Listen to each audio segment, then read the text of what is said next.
Mas eu acho que você é um cara muito importante, assim, porque você tocou num ponto da educação, que eu acho que a educação é a principal coisa. A coisa que você tem que mais ser focada, assim. Fala assim, mano, o que, que a gente precisa? A gente precisa de educação. Porque foi com a educação na escola onde o Castanhari, que era um cara que teve outra oportunidade, aprendeu a ter empatia. E é ali. Por isso que eu acho que as pessoas que são contra a educação, eu não sei se esse é o nome certo, que são os caras que batem tanto em você. Por quê?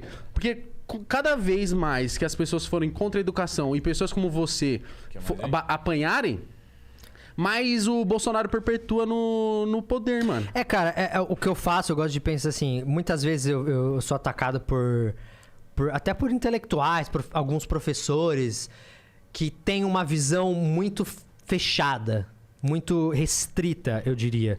Porque o que eu faço não é para especialista. O que eu tento fazer é democratizar o ensino. A educação, o ensino. Porque eu entendo que tem muitos temas que simplesmente muitas pessoas não tiveram a oportunidade de aprender isso, porque não tiveram professores, aulas vagas. E ali eu estou apresentando esse tema para essa pessoa. Só que, é claro, existem temas que são muito complexos, que eu não vou conseguir resumir só em 1 hora. Mas eu tenho esse desafio de, às vezes, pegar um tema como, por exemplo, Primeira Guerra Mundial, Segunda Guerra Mundial, e tentar resumir num vídeo de 1 hora, que a gente sabe que é muito difícil. E aí um professor, um historiador, que passou a vida inteira estudando aquilo e que enxerga de uma outra forma... Como ousa ensinar a Primeira Guerra Mundial em 1 hora? Não, e como você não falou daquilo, e como faltou isso, e sei lá o quê. Ele não entende que o que eu estou fazendo é apresentar o tema pra pessoa que nunca viu, que não faz a menor ideia do que seja. E o professor de história também não entende que pra você aprender história, você não precisa decorar o nome de cada pessoa e saber o ano de cada coisa. Você precisa saber do porquê e no que desencadeou, tá ligado? E assim, é uma simples questão do o que eu faço. O que eu faço é pra apresentar o tema e é pra gerar a curiosidade. E eu conto, e eu preciso, e eu me utilizo de profissionais. Eu tenho historiador, eu contrato historiadores. Essas pessoas estão do meu lado me auxiliando e elas que estão do meu lado entendem que muitas vezes tem coisa ali, às vezes que eu tô lá no roteiro, aí a gente passa pro historiador, aí ele vai, mexe em um monte de coisa, aí eu começo a ler e falo, cara, isso aqui eu não tô entendendo mais porra nenhuma. Eu falei, você tá falando grego pra mim aqui, brother. Isso aqui tem que ser simplificado. Então, o grande pulo do gato do meu canal é justamente traduzir uma informação mais complexa pra uma linguagem simples. Porque o público em geral, ele vai entender se tiver numa linguagem simples. A gente tem que entender que existe uma barreira intelectual da informação. E o que é a barreira intelectual? Existem assuntos que para você aprender, você precisa ter uma base de outros. Se você não tiver essa base, você... mas hoje em dia no celular você tem informação do mundo inteiro. Querido, pega um artigo científico e mostra pra Dona Neuza, que limpa a casa do Gustavo Lima. Você acha que ela vai conseguir entender alguma coisa de um artigo científico? Não! Porque existe uma barreira intelectual ali. E você precisa traduzir aquilo. É traduzir mesmo, é outro idioma, brother. Então, o trabalho que eu faço muitas vezes é de tirar palavras difíceis, é de pegar um raciocínio que tá já pressupondo que eu sei uma coisa que eu não sei. E é por isso que é legal. Eu não sou especialista de porra nenhuma. Eu sou um apresentador. Você precisa entender isso. Eu sou um apresentador e um diretor. Eu sou muito bom nisso.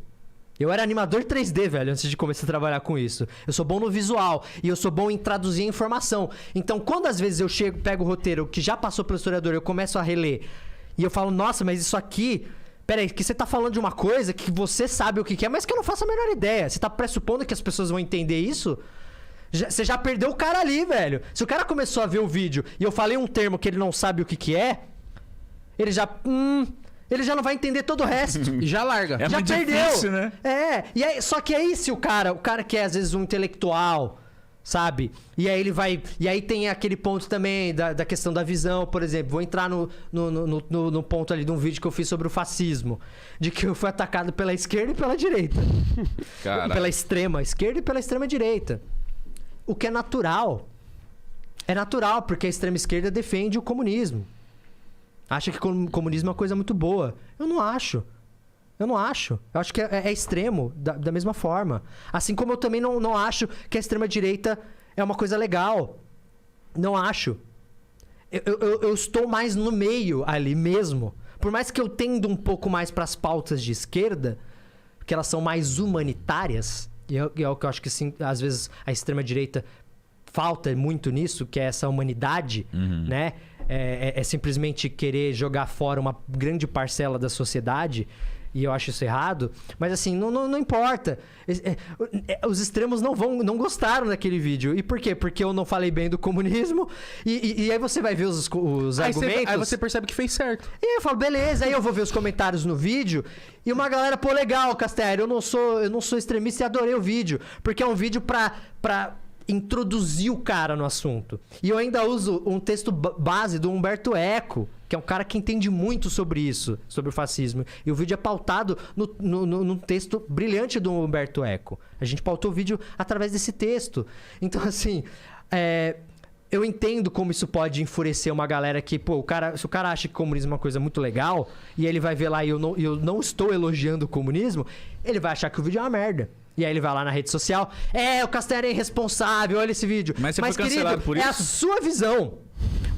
E assim, e aí quando a gente para pra pensar, mas não é irresponsável. Eu usei 3 historiadores revisaram esse vídeo. E cara, existem coisas na história que são debatidas na própria academia. Os próprios historiadores se matam em relação a algumas questões. Não existe consenso, porque é simples assim. Na história você não vai ter o lado certo e o lado errado. Para os japoneses, os Estados Unidos eram os vilões ou os mocinhos da Segunda Guerra Mundial? Uns desgraçados. Quando o pessoal de Hiroshima e Nagasaki tomou a porra de 2 bombas nucleares na cabeça, eles acharam os Estados Unidos os good guys ou os bad guys? É lógico que os japoneses acham que eles são os... Mas aí os americanos que estavam em Pearl Harbor, que também foram atacados pelos japoneses. Eles acham que os japoneses são os vilões ou os mocinhos? Os vilão. E aí você vai falar, os Estados Unidos tava certo e o Japão tá errado? Não, querido.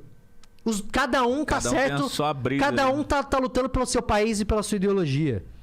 Os japoneses acham que estão certos, os americanos acham que estão certos. Se você analisar de uma maneira mais fria, você vai ver... Os japoneses erraram ali, os americanos erraram ali. Muita gente sabe que na Segunda Guerra Mundial, muita gente diz, muitos historiadores concordam, que foi desproporcional tacar a bomba atômica em Hiroshima e Nagasaki. A guerra já estava praticamente vencida. Não, a guerra já era naquele ponto. Não precisava. Só que eles falam, não, os japoneses não iam largar o osso. Eles iam continuar porque eles eram muito orgulhosos. Sério que você achou que tacar uma bomba... Na cabeça da galera, matando, tipo, a gente tem ali cálculos de cerca de, juntando as duas, quase 200 mil pessoas ao decorrer de sei lá quantos anos morreram. É sério que você acha que essa foi a melhor alternativa, Estados Unidos? Então, assim, história é uma coisa muito complexa, que você não vai ter o lado certo e o lado errado. É uma coisa que é debatida. Você vai ter pontos de vistas diferentes de acordo com a sua visão, de acordo com a sua nacionalidade. A história não é uma matemática, mano, né? Não é exatas. Não é exata, né? Não é exatas. Não é, cara. Então, assim, se você entender isso, quando eu fiz o vídeo da ditadura militar, teve gente que criticou, que fala, não houve ditadura no Brasil. Minha avó acha que a ditadura foi bom. Como assim? Como você vai dizer... Né? Como você vai dizer que... Como você vai falar pra ela? Como você vai dizer que o AI-5 não é uma ditadura? Onde qualquer pessoa pode ser presa sem direito à defesa, sem ter o habeas corpus. Você acha justo você ser preso sem saber do que você está sendo acusado? Isso é louco. Isso era o AI-5. É você poder ser preso sem saber do que você está sendo acusado. Você acha isso justo, brother? Você acha isso justo quando estão fazendo com seu inimigo. Agora, se acontece com você, você acha injusto pra caralho. Com certeza. Isso é e é muito simples. Então, assim, eu não trato história dessa forma. Eu sempre vou pender pro lado humano. E aí, quando a gente fala de ditadura, eu vou falar, cara, matou um, já tá errado. Torturou um, já tá errado. E aí é simples assim. Ai, mas no Brasil matou muito menos do que, sei lá, em outras ditaduras. Mas matou, mano. Pô, querido, você fala isso porque não foi tua mãe, né, desgraçado? Porque não foi teu pai, seu tio. Bosta. Exato. Então, falta um pouco, às vezes, essa empatia. Então, eu tento filtrar isso. Eu tento filtrar, tipo, às vezes do cara que vai lá e vai criticar e vai xingar. Eu tento entender que ele simplesmente não tá enxergando.